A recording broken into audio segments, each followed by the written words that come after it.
ఆయన మాటలు సంపూర్ణంగా మనలో ఉండాలి.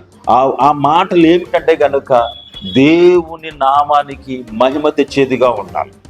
అంటే మనల్ని ఏమి కోరినను, మనం ఏమి చేసినను, ఏమి తినినను, ఏమి త్రాగినను ఆయన మహిమార్థమే జీవించటం అనేది, ఆయనలో మనం ఉండటము, ఆయన మాటలు మనలో ఉండటం అనే దానికి అర్థమై ఉన్నది.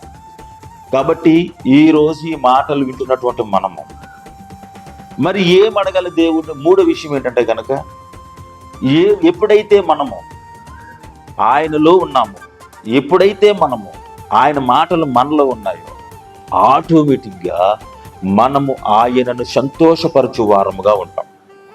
ఆయనను దుఃఖపరచు వారముగా ఉండము.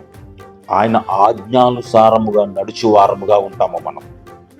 కాబట్టి ఈ ఉదయకాల సమయంలో మాటలు వింటున్నటువంటి మనం ఎన్నో సంవత్సరాల నుంచి ఆయన మాటలు వింటున్నాము కదా. మరి ఆయన మాట ప్రకారం జీవిస్తున్నామా? ఎన్నో సంవత్సరాల నుంచి ఆయన శరీరాన్ని, రక్తాన్ని పానం చేస్తున్నాము కదా. ఆయన మరణాన్ని ప్రచురిస్తున్నామా? ఏ రోజైనా దేవుడు నీ జీవితంలో చేసిన కార్యం ఏదైతే ఉన్నదో అది ఒక్కరికన్నా వివరించామా? ఒక ఆత్మనైనా దేవుని కొరకు సంపాదించామా? దేవుని బిడ్డ నువ్వు రక్షింపబడి ఎంతకాలం అయింది? దేవుని జీవితంలో చేసినటువంటి మేలు నీ ఇంట్లో వరకైనా చెప్పావా? నీ భర్తకైనా చెప్పావా? నీ భార్యకైనా చెప్పావా? నీ పిల్లలకైనా చెప్పావా? నీ రక్త సంబంధికులకైనా చెప్పావా?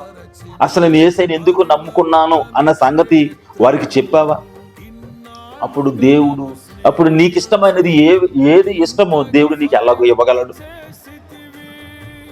ఎందుకనంటే నీవు ఆయనలో ఉన్నావా? ఆయన మాటలు నీలో ఉన్నాయా? నీవు ప్రకటించకుండా ఉండవు.